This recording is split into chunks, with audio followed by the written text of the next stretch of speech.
Ciao, sono Mario di Pasticceria Busato, siamo a Isola della Scala.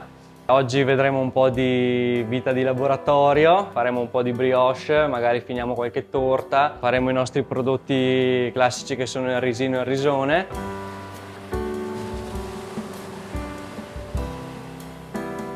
Qui abbiamo il nostro impasto brioche, è un impasto che abbiamo realizzato ieri ed è rimasto in abbattitore positivo tutta la notte e questa mattina lo tiriamo e andiamo ad incassare il burro per dargli le pieghe. Questo impasto brioche è un impasto brioche all'italiana. Noi utilizziamo lievitazione mista, quindi facciamo una parte lievito madre e una parte lievito di birra. Poi quando le brioche saranno pronte e verranno messe a lievitare, lieviteranno 12 ore tutta la notte per essere cotte il giorno dopo. Qui abbiamo 1 chilo di burro e 4,5 kg di impasto brioche. Da un panetto di brioche vengono fuori un centinaio di cornetti, ecco.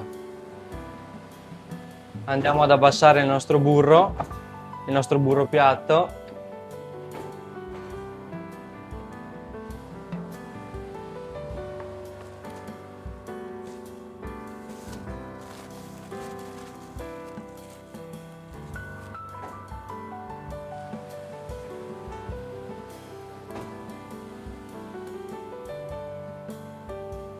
Questo processo qua serve per far sfogliare l'impasto perché si crea pasta, burro, pasta, burro, pasta, burro e ti crea la velatura dentro. Questa pasticceria nasce nel 1974, l'ha aperta mio nonno che prima aveva una pizzeria bar proprio qua di fronte. L'ha presa in mano il papà dopo, in seguito, è 50 anni che mio padre lavora qui. Adesso sono 6-7 anni che io sono tornato e appunto sono qua col papà e altri ragazzi in laboratorio. Qui stiamo preparando la crema per farcire i nostri risini e risoni, che sono il nostro prodotto classico.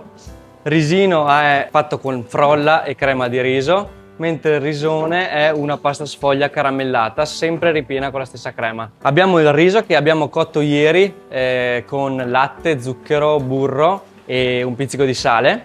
Oggi andiamo a mescolarlo con zucchero, un po' di tuorlo e dello zucchero vanigliato. Questo zucchero vanigliato, quando spolpiamo la vaniglia, ok, della vaniglia non si butta via niente, la facciamo essiccare in stufa e una volta che secca la passiamo prima al cutter e poi in macinatrice insieme a dello zucchero per appunto ottenere questo zucchero vanigliato che dopo utilizziamo in diverse preparazioni, le frolle, le brioche e anche ad esempio nella crema riso. In realtà io ho fatto un percorso totalmente diverso dalla pasticceria perché vabbè, dopo le superiori che ho fatto il liceo scientifico, ho preso la laurea triennale in ingegneria meccanica perché avevo visto un po' i sacrifici che aveva fatto la mia famiglia per questo lavoro e quindi sono stato un po' alla larga da questo mondo qua, però dopo il richiamo è stato più forte di me e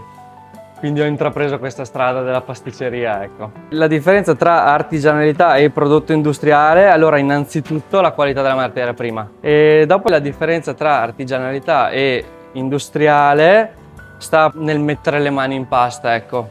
Secondo me va benissimo l'aiuto di attrezzatura, macchinari, assolutamente, cioè bisogna stare al passo coi tempi, però quando c'è la mano dell'uomo, ecco, dentro l'impasto, dentro la crema, c'è appunto quel tocco umano, ecco, secondo me la differenza sta lì, un po' di manualità. Quindi adesso al nostro riso cotto mescolato con zucchero, tuorlo e zucchero vanigliato andiamo ad aggiungere la crema pasticcera. La pasticceria è fatta di tante piccole tecniche, ok?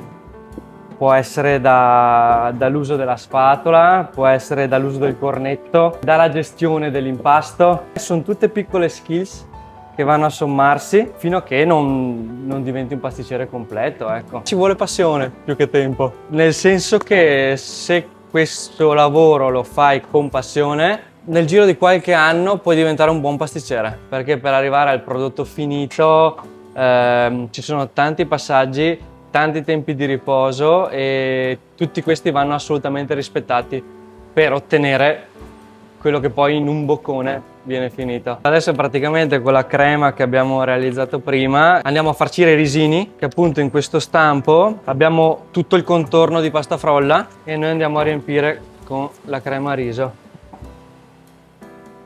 All'inizio della mia carriera io ero terrorizzato dal caramello, perché i primi caramelli che ho fatto io li ho bruciati tutti, dalla paura di sbagliare, e continui a farlo finché non ti risulta quasi automatico. È stato un continuare a farlo. Adesso non posso farne a meno, capito? L'ingrediente fondamentale. Da odio è diventato un amore allucinante, ecco. Noi utilizziamo tantissimo appunto il bialone nano, soprattutto per questa crema riso qua.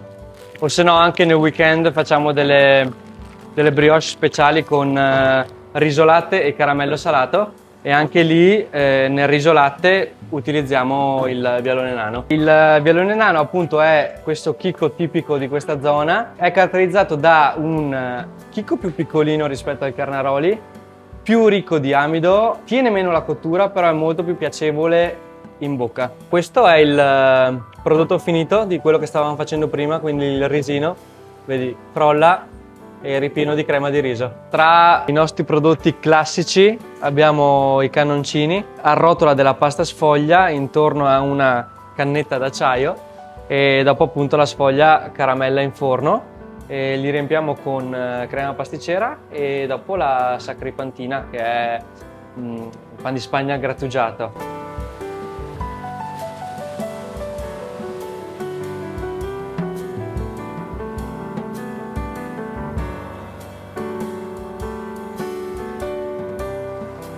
Qua Enrico sta finendo dei mignon rocher, lo facciamo in 3 varianti diverse.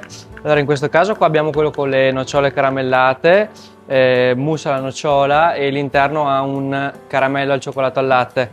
Se no abbiamo la variante con le arachidi caramellate, con vaniglia e caramello salato, e se no la variante con pistacchio e pralinato al pistacchio. Qua adesso stiamo facendo delle veneziane. Quindi sempre impasto brioche, pesiamo un 55 grammi di impasto. Questo ha puntato tutta notte in frigorifero. Adesso le arrotoliamo e andiamo a stoccarle. Queste sono le veneziane, quelle che dopo vengono fuori mezza sfera, che dopo facciamo con crema chantilly la mattina. Secondo me non c'è un tetto al guadagno, cioè nel senso che una persona può continuare ad espandersi, ad incrementare il proprio lavoro. Più che il pasticcere entra in gioco l'imprenditore, e lì servono altre abilità secondo me, quindi uno più è imprenditore e più il tetto si alza. Fare il pasticcere ce la si fa, fare l'imprenditore che è difficile, è la parte più complicata. Di solito il grosso della produzione è inizio settimana, perché parti il martedì e fai tutte le basi delle mousse, tutte le basi delle brioche, impasti tutte le sfoglie, per poi il giorno dopo, il mercoledì / giovedì, cominciare con il dettaglio, ovvero far giù le brioche, cominciare a costruire le mousse, non so, stagliare le pizzette, ecco. Quindi martedì, mercoledì, giovedì grande produzione, invece magari il weekend è più dedicato alla finitura dei prodotti. Ok, adesso andiamo a stendere le brioche al caffè. Qui abbiamo sempre il burro incassato dentro, solo che in questo caso l'impasto brioche è al caffè.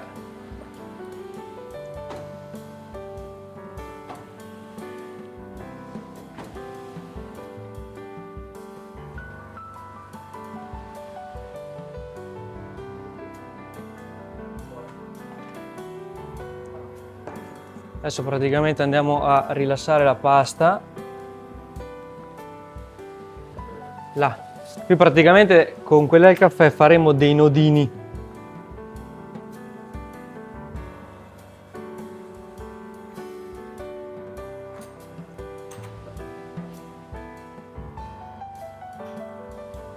Abbiamo tagliato questa brioche al caffè 15x8. Adesso andremo a ritagliarla in 3 strisce e dopo andremo a formare una treccia che, una volta lievitata e cotta, diventerà questo nodino che riempiamo con una namelaca, dulce de leche e caffè.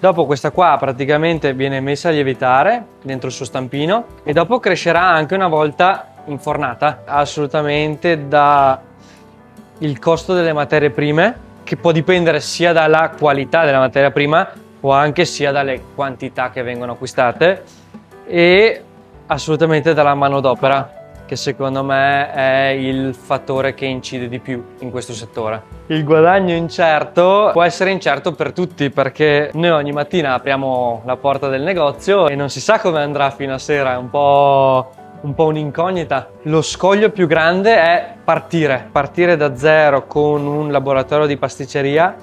Secondo me frena tanta gente dal farlo, appunto per i costi che ci sono di macchinari, ci serve abbastanza spazio, quindi secondo me quello lì è lo scoglio più grande. E dopo economicamente indipendente dipende da come lavori, cioè se lavori bene e con passione qualche anno puoi farcela. Io devo ancora farcela comunque, però vabbè. Non è assolutamente un lavoro di serie B, perché le soddisfazioni che può darti un lavoro del genere, che arriva tutto dalle tue mani, dalla tua creatività, secondo me sono impagabili. Questo è l'impasto brioche che abbiamo sfogliato prima in macchina e adesso qua andiamo a realizzare il cornetto classico all'italiana. Nel cornetto all'italiana, allora intanto ci sono le uova, più zucchero, esatto, e poi il cornetto all'italiana ha più burro nell'impasto e meno in sfogliatura, mentre il cornetto alla francese ha più burro in sfogliatura. Praticamente tagliamo questo triangolino di pasta, vedi, dopo tu lo allunghi leggermente, lo stendi e dopo lo cominci ad arrotolare dalla parte più larga alla parte più stretta, codina dietro e le punte in giù. Adesso, una volta che le brioche sono state arrotolate, noi le abbattiamo giornalmente.